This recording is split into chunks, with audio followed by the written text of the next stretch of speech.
जय हिंद साथी।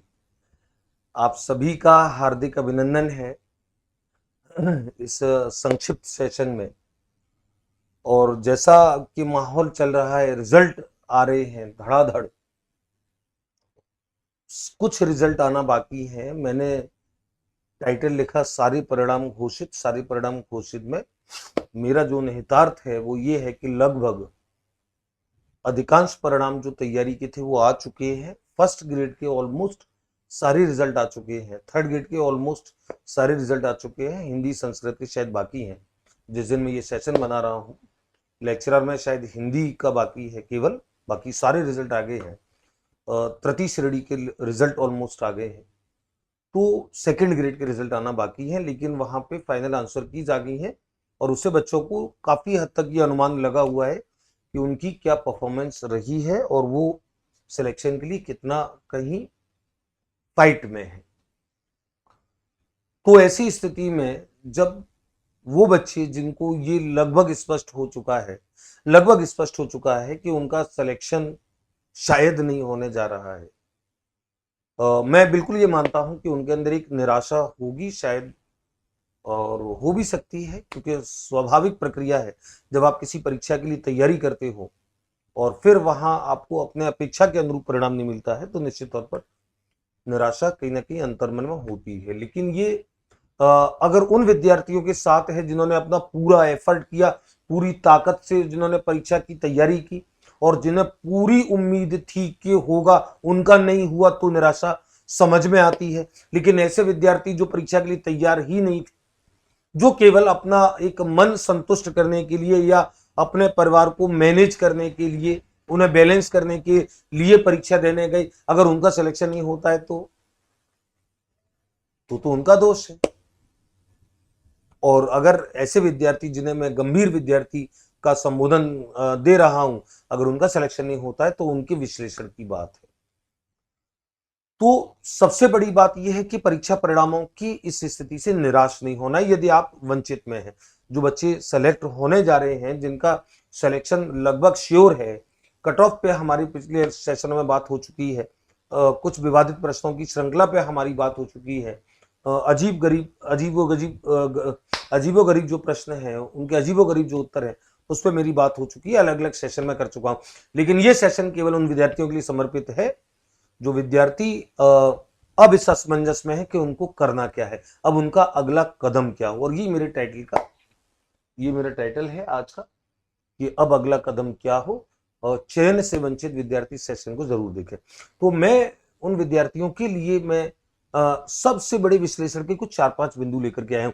आपको ये मनन करना है। ध्यान रखें, कोई भी पार्टी जब इलेक्शन हारती है, मैं बड़ी पार्टियों की बात कर रहा हूं जो पूरी तैयारी के साथ, पूरी ताकत के साथ चुनाव लड़ते हैं, आप कभी उन्हें इलेक्शन हारने के बाद उनके स्टेटमेंट देखिए। उनके बड़े से बड़े नेताओं के स्टेटमेंट होते हैं कि हमने जीत के लिए पूरी तैयारी की थी, लेकिन परिणाम हमारी अपेक्षा के अनुरूप नहीं आए हैं, तो हम इन परिणामों की समीक्षा करेंगे। और निश्चित ही वो पार्टी अपने पार्टी फोरम में, अपने अंदर, पार्टी के अंदर अपने सारे जो थिंक टैंक के जो लोग होते हैं सबके साथ बैठ करके उन प्रत्येक परिस्थिति का विश्लेषण करती है, उन बिंदुओं को ढूंढती है जिन बिंदुओं से वो पार्टी जीत से वंचित हो गई। ये काम आपको करना है। ये काम जितनी कुशलता से आप कर सकते हो वो काम आपको करना है। तो मैं आज आपको कुछ प्रश्न दे रहा हूं, उन प्रश्नों के जवाब ढूंढने की कोशिश करना कि इन प्रश्नों में से कौन से प्रश्न आप पर फिट होते हैं। ये कुछ प्रश्न मेरे हैं कि क्या आपका सिलेक्शन, अगर आप अपनी खुद की तैयारी, क्योंकि अपने अंदर झांकना सबसे बड़ा मुश्किल काम होता है इस दुनिया का। आप किसी दूसरे के घर में, दूसरे की थाली में, दूसरे के व्यक्तित्व में तो झांक सकते हो, झांकते ही हो। अपने खुद के अंदर झांकना जो है वो सबसे बड़ा कहना चाहिए बड़ा एक साहस का काम होता है। मुझे किसी शायर की 2 लाइनें याद आ जाती हैं कि मुझ में रहता है दुश्मने जानी मेरा, तन्हाई में खुद से मिलते हुए डर लगता है। तन्हाई में खुद से मिलते हुए डर लगना, ये अभिप्राय इसका यह है कि आप अकेले में खुद का चिंतन, मनन, विश्लेषण, ये सब करने से आप हमेशा पीछे हटते हो, हिचकिचाते हो, क्योंकि अपने अंदर साक्षात्कार करना, मैंने जैसे कहा कि सबसे बड़े साहस का काम है। तो आपको ये देखना है, आप अपने विश्लेषण ईमानदारी से कीजिए, खुद कीजिए, दूसरों से मत करवाइए, क्योंकि आपकी स्थिति को आपसे ज्यादा बेटर कोई जान नहीं सकता है। तो चेक कीजिए कि इन कारणों में से कौन सा कारण आपके साथ रहा होगा। ये मैंने कुछ प्रश्न, कुछ 7-8 प्रश्न बनाए हैं। क्या आपकी पर्याप्त और दीर्घ अवधि की परीक्षा तैयारी नहीं थी? क्या आपने कुछ सीमित समय के लिए परीक्षा तैयारी की? उस सीमित समय की परीक्षा तैयारी से आपको ये परिणाम जो आया है उसका सामना करना पड़ा है? क्या आपको परीक्षा जिस समय आ गई थी उस समय आपको क्या ये महसूस हुआ था कि आपकी परीक्षा कुछ तैयारी कुछ और समय तक हुई होती, अगर आपको तैयारी का कुछ और समय मिला होता ज्यादा बेटर रिजल्ट दे सकते थे, जो आप बहुत कई मार्जिन पे आकर के सेलेक्ट नहीं हो पा रहे हैं? क्या वो अवधि आपकी कम थी?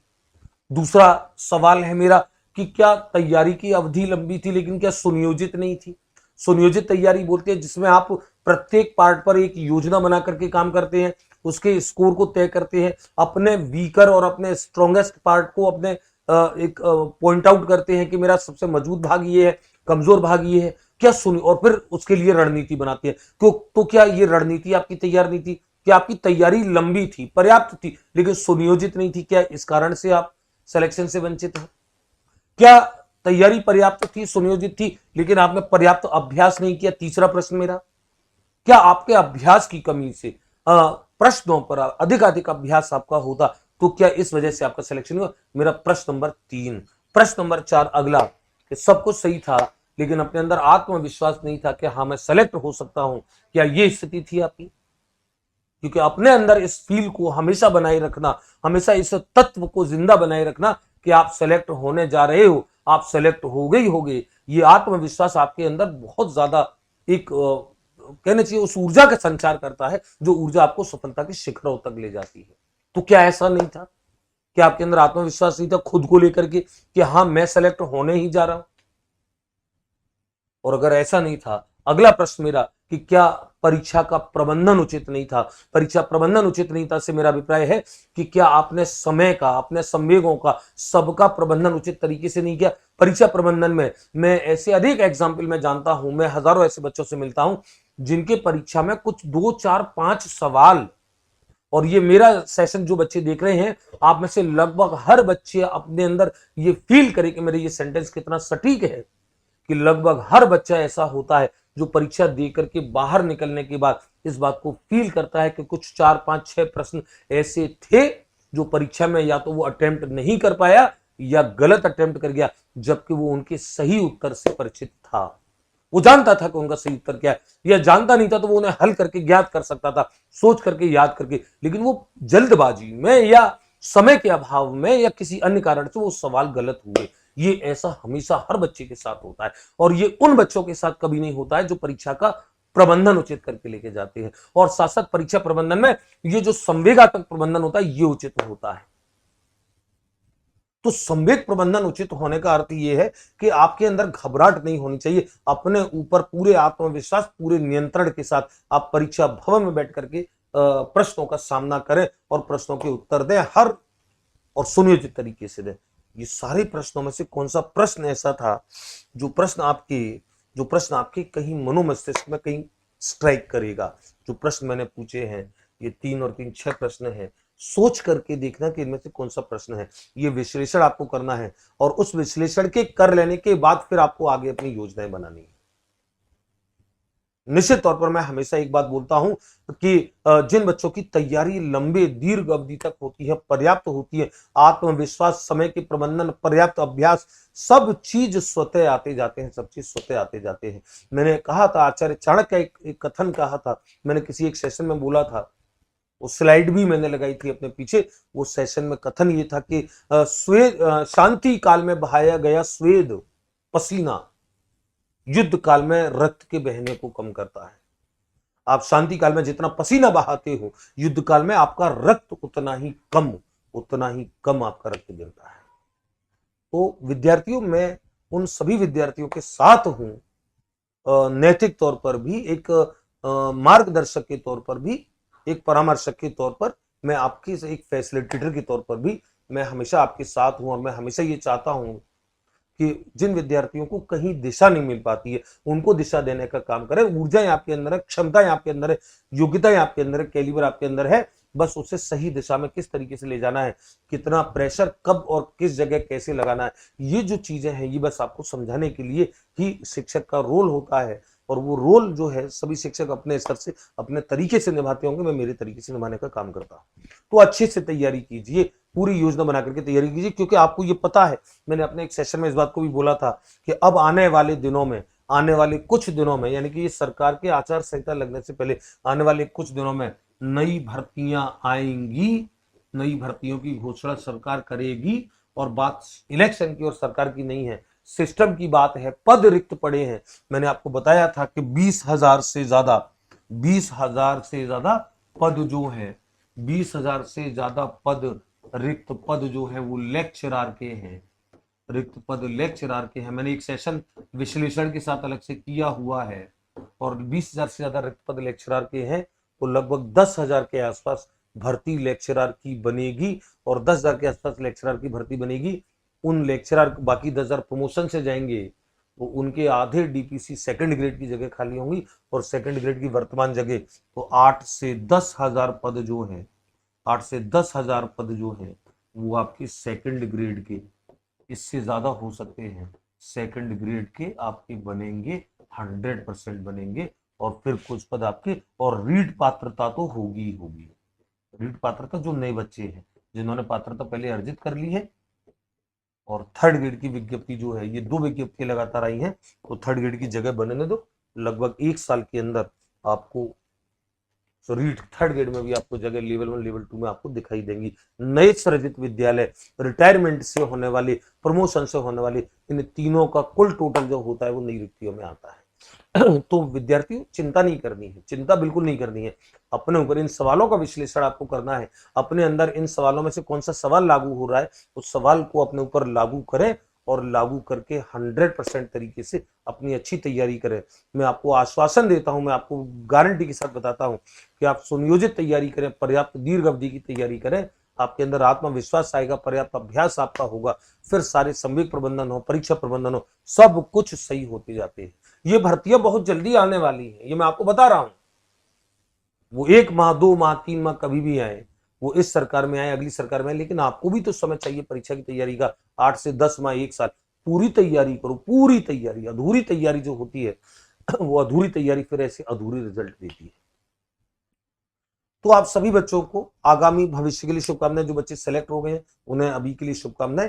जिन जिन बच्चों, मैंने कल एक सेशन किया था, उस सेशन में मैंने जो जो प्रश्नों को लेकर के भी गड़बड़ घोटाला था, जो एजेंसीज थे, थोड़ा सा ध्यान नहीं दिया गया, तो मैंने उसके जो प्रूफ है, आप जिसमें ये सेशन देख रहे होंगे तो मेरे टेलीग्राम लिंक पर उन सारे प्रश्न जो मैंने पिछले सेशन में डिस्कस किए थे, उन सारे प्रश्नों के सबूत टेलीग्राम पर है।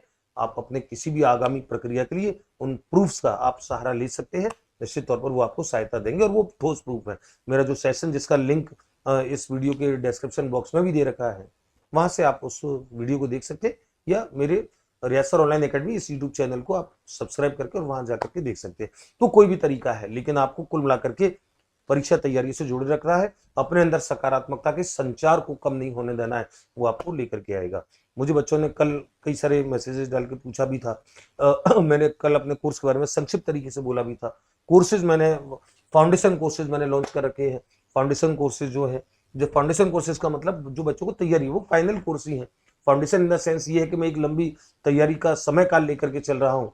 तो जैसे लेक्चरर परीक्षा के लिए कोर्स दे रखा था, और मैंने, ध्यान रखो, अपने कोर्स मैंने कुछ अलग विचित्र प्रकार से बनाए हैं। विचित्र प्रकार से ये कि जो बच्चों के कठिनाई वाले सब्जेक्ट है उनको लेकर के शामिल किया, अच्छी तैयारी के साथ शामिल किया। जैसे लेक्चरर का ये जो कॉम्बो पैक था, उसमें जैसे हिस्ट्री का पार्ट है, ज्योग्राफी का पार्ट है। हिस्ट्री करीब 28-30 नंबर की हिस्ट्री इस बार आई थी। ज्योग्राफी 8-10 नंबर की ज्योग्राफी आती है, इस बार तो शायद 12 नंबर की आई थी। गणित आता है, स्टेट्स आती है, मेंसुरेशन आता है, स्कूल मैनेजमेंट आता है 30 नंबर का, और सेकंड पेपर में साइकोलॉजी आती है। इसका कॉम्बो पैक बना करके मैंने दिया है। हालांकि ये सारे विषय अलग अलग भी, कम कम पैसे में भी उपलब्ध है, तो प्रत्येक का कोर्स अलग अलग भी उपलब्ध है, एक कॉम्बो पैक बना करके दिया है। और ये तैयारी अभी से आप देखेंगे बहुत शानदार कोर्स बना रखा है, बड़े आत्मविश्वास के साथ, बहुत अच्छा, श्रेष्ठ।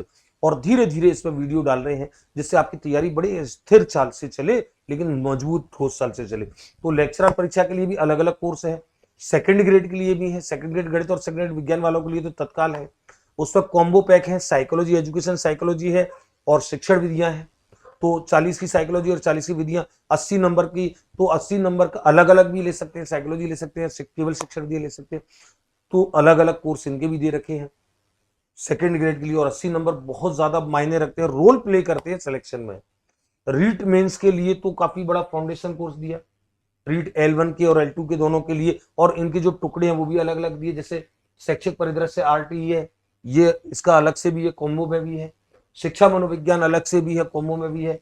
गणित और गणित की और विज्ञान की शिक्षण विधियां ये L2 में है। L1 में भी 4 विषयों की शिक्षण विधियां हैं, गणित है, शिक्षा मनोविज्ञान है, शैक्षिक परिदृश्य RTE है। ये रीट मेंस का यानी कि तृतीय श्रेणी भर्ती परीक्षा जो देकर गए, उसकी तैयारी अभी से बच्चों को करनी चाहिए। और मैंने कहा नई वीडियोज, नई रिकॉर्डिंग करके इन सारे प्रश्नों के समावेश के साथ और नए अभ्यास के साथ, नए सबक के साथ मैंने भी कुछ नई परिवर्तन करके और नई वीडियोस बनाने का निर्णय इसलिए लिया। पुराने में से जो इक्का दुक्का 2-4-10-5% सही थे, सही इन द सेंस के जो श्रेष्ठतम थे या नवीनतम थे, उनको बरकरार रखा। बाकी 90% से ज्यादा बिल्कुल प्योर रिकॉर्डिंग है नई, वहां पे उन सारे प्रश्नों का, सारे कॉन्सेप्ट का तार्किक तौर पर समावेश करके। रीट पात्रता के जो बच्चे हैं, जो रीट पात्रता देंगे, जो नए बच्चे, नवीन बच्चे तैयार हुए, उनके लिए तो शानदार कॉम्बो पैक है, जिसमें गणित है, शिक्षण विधियां हैं, संस्कृत का राधे राधे सर का भी कोर्स मैंने डाल रखा है, साइकोलॉजी भी डाल रखी है। तो 150 में से लगभग 110-120 अंक ये कवर करता है। ये शैक्षिक परिदृश्य में ये कवर करता है, रीड मेंस में शैक्षिक परिदृश्य, RT, शिक्षा मनोविज्ञान, और ये भी अच्छा खासा अंक कवरेज है। यानी कि आपके जो कठिनतम पार्ट है, जहां से आप डिफीट खाते हो, उन सब पार्टों के लिए मैंने ये कॉम्बो कोर्स दे रखे थे, सबके अलग अलग कोर्स भी दे रखे हैं। तो आप विद्यार्थी ये सारे जो सवाल थे इनको देखें, घबराना नहीं है, नर्वस नहीं होना है, अपने ऊपर आत्मविश्वास बनाए रखना है। और फिर मैं आपको दृढ़ता से बोलता हूं, गारंटी से मैं बोलता हूं कि एक अच्छी पर्याप्त तैयारी के साथ आप चलेंगे, उस पर्याप्त तैयारी के साथ, एक लंबी अवधि की तैयारी के साथ और एक ठोस तैयारी के साथ हम लोग फिर से परीक्षा के मैदान में उतरेंगे और फिर डंके की चोट पर आप सफल हो गए, ये मैं आपको पक्का बता रहा हूं। अपने अंदर आत्मविश्वास पैदा करो। तो जो बच्चे नए सेशन को देख रहे हैं, उनका एप्लीकेशन का लिंक भी डिस्क्रिप्शन बॉक्स में है, इन कोर्सेज के लिंक भी है, वीडियोस के लिंक है, पिछले सेशन के लिंक है, तो डिस्क्रिप्शन बॉक्स में जाकर के आप देख सकते हैं। लेकिन अगला कदम क्या, अगला कदम आपको तय करना पड़ेगा, अभी से तय करना पड़ेगा, अभी से। मैंने अपने एक विधायक महोदय का उल्लेख किया था एक सेशन में कि वो जिस दिन चुनाव जीत करके आते हैं, विधानसभा का चुनाव, उसके अगले दिन वो जुलूस वुलूस में तो कम जाते हैं, अगले विधानसभा 5 साल बाद होने वाले विधानसभा चुनाव की तैयारी कर देते हैं। और परिणाम ये कि 3 बार से लगातार जीतते हैं। आपको कहीं ना कहीं सुनियोजित तैयारी आपको रखनी पड़ेगी। आपको विफल होने के दूसरे दिन से ही अगली सफलता का प्रयास करना पड़ेगा। तो आत्मविश्वास रखें अपने ऊपर, और मैं ऐसे कहीं ना कहीं मोटिवेशनल सेशन लेकर के आपके बीच में आता रहूंगा। हौसला नहीं खोना है, क्योंकि बहुत अच्छी पंक्तियां मैं कई बार बोलता हूं कि लाखों बार, शायद गोपाल दास नीरज जी की कविता थी कि लाखों बार गगरिया फूटी, शिकन नाई पनघट पर, लाखों बार गगरियां फूटी शिकन नाई पनघट पर, लाखों बार कश्तियां डूबी, चहल पहल वो ही है तट पर। तम की उम्र बढ़ाने वालों, लो की आयु घटाने वालों, कुछ पतझड़ के आने से उपवन नहीं मरा करता है। वो बड़ा अच्छा गीत है, शायद गोपाल दास नीरज जी, स्वर्गीय गोपाल दास नीरज जी का बहुत अच्छा गीत है। तो कभी भी उसकी शायद प्रारंभिक पंक्ति क्या थी, मोती व्यर्थ लुटाने वालों, कुछ शब्दों के मर जाने से जीवन नहीं मरा करता है। ये सेशन कुछ था, अगले सेशन में उस पंक्तियों को लूंगा मैं। लेकिन अच्छा, आपका स्वप्न मरा नहीं है, आपका जीवन समाप्त नहीं हुआ है, आपका संसार समाप्त, सफलता का स्कोप समाप्त नहीं हुआ है, वो सब आपके पास है। कॉन्फिडेंस रखें, अच्छे से अपने ऊपर विश्वास रखें, फिर से जुड़ जाए, पूरी ताकत के साथ जुड़ जाए, एक नई उम्मीदों के साथ जुड़ जाए। आप निश्चित तौर पे सफल होने जा रहे हैं। जय हिंद, जय भारत।